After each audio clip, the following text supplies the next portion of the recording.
Baby, good morning! Naglalaro ka kay ate? Pinapanood ka?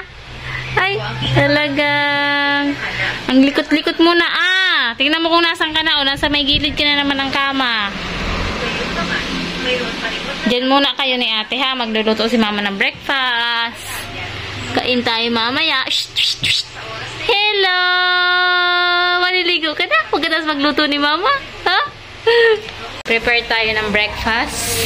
Ang breakfast namin ay sunog na. Ay, sabi ko na eh. Sunog na eh. Ayan, patay tayo nito. Tutong! Hotdog na lang sabi ni Papa. Yun na nga lang ang alam mong lutuin. Sunog pa. Diba? Prito na nga lang ang ulam. Sunog pa. Joanna po, ano ka na? Yan na nga lang. Kasi pag nagluluto ng ulam dito na hindi, kumbaga pag kami ako or kami magluluto ng ulam, hindi niya nagugustuhan dahil iba ang panlasa niya. So, kailangan siya lagi ang magluluto. Ngayon nga lang ako nagluto ng prito pa. Sunog pa. Ay, naku, walang kwenta talagang asawa to. Ay, naku po. Ang hotdog mo, vlog pa more. Ngayon na nga lang ako nag-vlog. Tapos, magpipilito tayo ng iklog ng caviar. Yung mga manok doon sa kabila. Ayan. Araw-araw talaga silang nangingitlog. Tapos ito, piprito ko rin yung tirang ulam namin kagabi. Kalahati. Hindi naubos ng dalawang bata. Ano yan? Isda na parang galunggong yata. Hindi nila naubos. So, prito na lang natin. Tsaka yung umulat umaraw, tuloy ang trabaho ng dalawa. Sobrang lakas kanina ng ulan. Sigaw nga ako dun sa kidlat. Sobrang lakas, nakakagulat. Bahang-baha dito kanina, buti na wala na yung tubig. Tuloy ang trabaho ng dalawa. Yan yung pinaka main gate. Kaya buhos yung poste. Ay, nako, kawawang bata. Hindi makalabas. Hindi naman talaga nalabas. Sa umaga ko lang yan inilalabas. Pumayat siya. Ang liit-liit na nung aking baby Talagang kasalanan ni mama. Kasalanan ni mama, Oo. Talagang bawal na tayong lumabas. Bawal na lumabas yan. Oo. Kulong na tayo sa bahay. Po? Opo. Pinagbawalan na kami ni Papang lumabas. Sabi niya, dito ka na lang sa bahay. Alagaan mo yung bata. Hoy, tagal ko nang inaantay yan, no? Manonood pa naman yun ng vlog si Papa. O yan, tagal ko nang inaantay na sabihin mo sa akin na dito lang ako sa bahay. Sarap kaya pakinggan. Kaya nanonood ako ng K-drama. Tapos, ayun, dito lang sa bahay. Diba, bebe? Mas gusto ko yun. Magkasama lang kami. Mag-aalaga lang tayo kay bebe. Diba, bebe? Sap-sap naman Pero hindi ko talaga masyadong nilalabas na muna yan. Gawa nga na may sakit, may nararamdaman, and then maulan. So, kulong lang tayo sa bahay. Tinanggal ko yung mga kurtina. Lalaban muna natin. Sobrang dudumi na pala. Tagal-tagal na nun. Hala, ba't bukas ang rep? Ay, naku. Ano kayang pumunta dito? Bukas yung rep. Magkakape tayo, guys. Buti walang kuryente ngayon. Nung sobrang lakas ng kulog kanina, tapos may lightning pa, nawala yung kuryente. Kaya wala din tayong wifi. Pag walang kuryente, wala ding wifi. Kaya, magkakape na lang ako. Titimplahan ko rin ng kape yung mga nagtatrabaho. Ayaw pala nila ng masyadong matamis. Tinimplahan ko nung last day. Sabi nila sobrang tamis daw. Parang ayaw ko doon mag-asuka. So, ngayon, kailangan pala medyo matabang-taba. Ako kasi parang nakasanayan ko na isang halos mapupuno na yung kutsara sa asukal. Ganon. Malaki naman yung cup kasi. Ayan, Kaya medyo marami siyang asukal. Ayan, naiyak ko naman yung batang niya. Nasanay na talaga sa kalong. Ilang araw ba naman magkalungan lang talaga, maghapon, magdamag. Pag hindi lang siya tulog, yun lang yung pahinga ko sa kalong. Pero talagang lagi ko siyang kinakalong. Gawa nga ng masama ang pakiramdam niya. Ay, naku. Kasalanan ko ito lahat. Walang ibang dapat sisihin. Kasalanan ko lahat. Parang naano ko na yung sa K-drama. Napaka-drama ko na rin dahil sa K-drama. Nababaliw na ba ako? Nagugulat si Ella sa ingay nyo Epekto ng walang internet at walang makalabas dahil maulan. Ang pinaglilibangan ng mga yan. Snake and ladder. Ladder snake. guys. Undan! Kakain na muna, dinner. Kain muna. Dahan na. Libangan pag. Yan ang libangan. Pag walang internet, pag walang kuryente, walang internet, tapos maulan pa. Yan. Pahinga kayo, walang radiation ngayon. Pahinga. Ano bebe, nagugulat pa dito sa ingay nyo eh. Makakana muna, kain na. Kain muna tayo.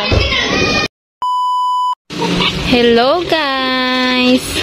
Maluwag na po ang aming space. Hala, nakuha nila yung tabo. Patay, masisira na yun.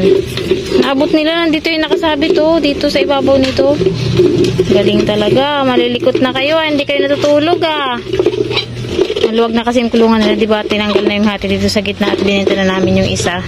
Ng isang araw lang na ibenta na. Gagawin yung inahin. Nasa kabila lang, dyan sa kapitbahay namin binili.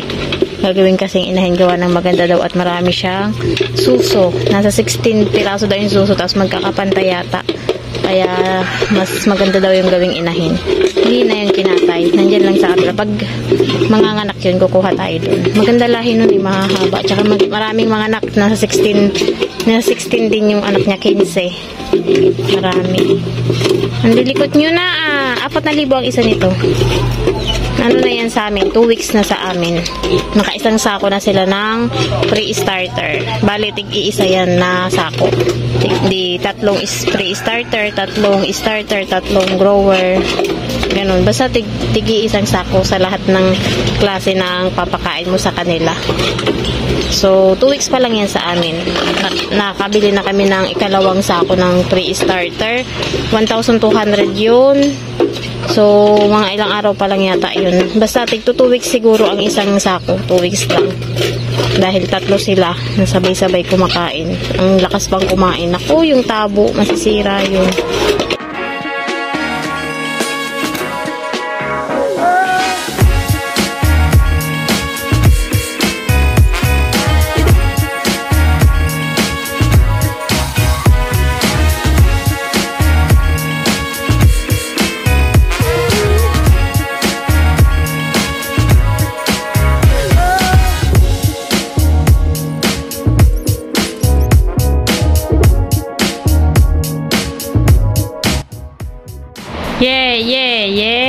Yeah. Yo. Ba't ba ang cute-cute ng batang yun?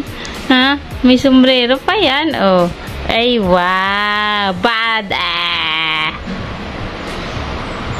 Yan ang aming ramen. Ayaw niya na. Ayaw mo nito? Ha? Ay. Hello. Hello. Baby girl. Ay. Hello! Hello, guys! Ay, sobrang likot niya na. Kaya nahuhulog sa higaan. Saan ka na naman pupunta? Kaya kailangan may puzzle dito sa baba. At nahuhulog na siya sa kama. Ano po? Malikot po kasi yan eh. Malikot. Shh. Kahit yan eh naglalaro, nakasombrero yan. Cute talaga yung baby namin. Ginagamit niya na yung nilalaro niya na itong mga binili natin na theater. Favorite niya yung isang itong yellow na to. Ito gusto niya rin. Diyan sa may mukhang yan ang kinakagat niya. Bagong pakulo ko yan. Bagong linis. Para sure na walang germs. Ano po? Pero mas gusto niya pag malamig yan. So, ang ginagawa ko, diba, nilinis ko na. Nalagay natin sa ref. Tapos ako bibigay sa kanya. Yun ang gusto niya, yung malamig-lamig. Yun, pinakagat niya ng kinakagat. Kaso, basang-basa naman ng laway. Ha? Hello po! Ha! Lunch for today. Bisteg na dalagang bukid. Napito na ni Kuya Kel dahil kanina nag-iiyak si Ayla, so karga ko. So siya nagpito niyan, tapos ngayon tulog na siya, and then ginisa ko kanina. Nung pagkatulog niya, ginisa ko naman to pechay, tapos bisteg na dalagang bukid. Sarap naman. Sobrang init ngayon, sobrang init. Kahapon naman sobrang lakas ng ulan, ngayon naman mainit.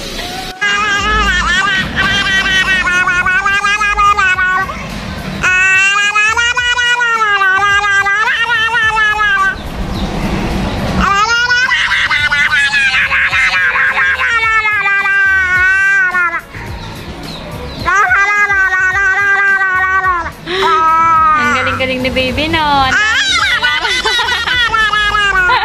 Ang dami niya nang alam ngayon, oh. Big girl ka na talaga. Ang ingay, eh. Oh, sino to? Bebe, sino ito? Sino ito, bebe? Ang galing talaga ng baby namin na yan. Ang dami nang alam ng baby namin na yan. So, big girl na talaga yan. Big girl na talaga yung baby na yan. Isa pa.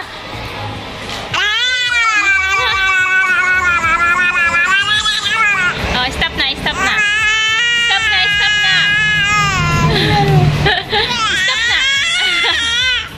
Isa pa daw. Isa pa. Isa pa. Isa pa. Nakakagigil yan. Ang bungis-gis ng bus. Nakakagigil talaga yan. Ang ganda ng mga puno na yun. Ay, mga puno. Meron kasing naputol yata na puno na gagawin na ng panggatong. And then, ayan. Ang ginawa nila, mga upuan dito sa harapan. Tsaka lamesa. And yung bakod pala na rin, tapos na yan. May mga barbed wire na yan, guys. Papunta doon sa likod. Okay na yan. Hindi lang makalabas at naambon-ambon. Hindi pwede tayong lumabas dahil kalong ko ang ating baby. Ay! Kalang ang baby, hindi makalabas at hapon na and naulan-ulan pa. So, ang nagastos para dyan sa bakod na yan is nasa 5,000, 6,000 yata. Mga around ganyan. Sobrang mahal ano. Dahil dun sa mga poste niya. Buhos kasi yun. Pati itong pinaka sa gate. Hindi pa nga tapos yan dahil yung pinaka gate pa nasa 10,000 yata yung pinaka gagawing gate na nagpa-estimate yung isang kapatid namin nasa 10,000 daw yun. So, ito pa lang, yung mga poste-poste pa lang na to. Buti yung barbed wire na luma, yun ulit yung ginamit nila. So, hindi na gumastos sa barbed wire. Poste lang yun, guys. Nasa 6,000 na. And, yung ating gagawin pa dito sa may unahan na pinaka-gate, tigti 3,500 kami. Dahil nga, ano daw yun, nasa 10,000 plus mahigit. So, yung sa tauhan pa na bayad, pakain pa. Kaya, tigti 3,500 kaming tatlo dito. Hati-hati ulit, pambayad doon sa ating. One more time. One more time. One more time. One more time. One more time. Ang kulit. Ang kulit. Ano yung matang yan? Ano yung matang yan? Ha? Ano yung matang yan? Ang sarap-sarap mong kagatin. Alam mo ba yun? Ha?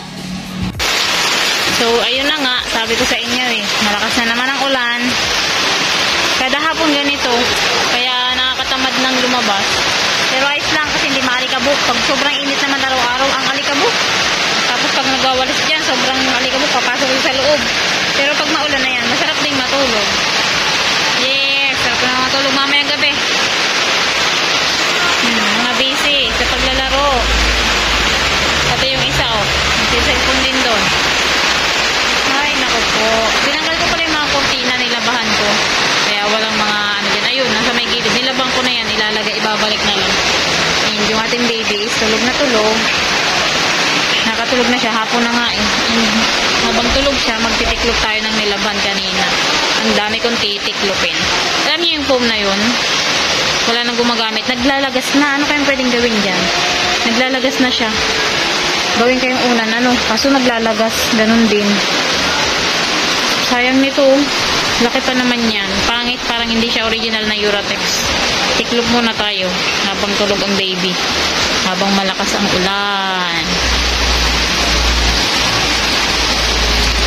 Pasensya na guys kung hindi ako masyado nakakapag-update and hindi nakakapag-vlog. Meron lang tayong mga circumstances na parang hindi ko na kailangan or hindi, wala akong lakas ng loob na ma-share sa inyo kung ano yun. Pero ayun, thanks God, okay naman na lahat. So ayun, thank you so much sa inyong lahat na nanonood pa rin hanggang ngayon. And ayun yung ating vlog today, update. Thank you and i-end ko na rin yung vlog dito. Sama ang ating baby dito naglalaro. Hello po. Sobrang likot niya na oh. Hello. Uy. Tali yan ni mama. Naabot mo pa rin tali ni mama? Ha? Sino yung nasa picture? Ay. Ay. Naabot na naman yung ano. Yung aking tali. Mamaya niya. Naakit na yan dyan. Tatayo na yan dyan. Tapos malalaglag na yung mga laman na yan. Hindi na yan pwedeng nandyan yan. Pag ito nag-ano na. Nag-abot-abot na dyan ng kung ano-ano. Bawal na yan. Yung mga yan, ilalabas ko na yan. Dapat wala nang kahit ano dito. Dahil siguradong aabutin niya ng ating baby. Di ba, baby? Ha? Wala mo na masyado tayong update. Kung ano lang yung ma-share ko sa inyo. Sorry naman. Yan lang muna. Puro kay baby lang muna tayo. Sa susunod na ulit na vlog natin. Thank you po for watching. Don't forget to like and subscribe. So yung like and subscribe po kayo kay mama. Ano po, baby? Bye-bye! Say bye-bye! Bye-bye! Bye-bye, guys! Salamat sa panonood! Anong ginagawa mo sa likod ko, ha? Anong ginagawa mo dyan? Anong ginagawa mo dyan? Oh! Talagang! Ha? Galing-galing talaga yan. Babay na, babay. Babay na po. Babay na po. Malikot na po ako. Sobrang likot na po ako. Yes, yes. Ay. Ay. Ay. Bye-bye. Aray ko. Aray ko. Aray, aray, aray, aray, aray, aray, aray, aray.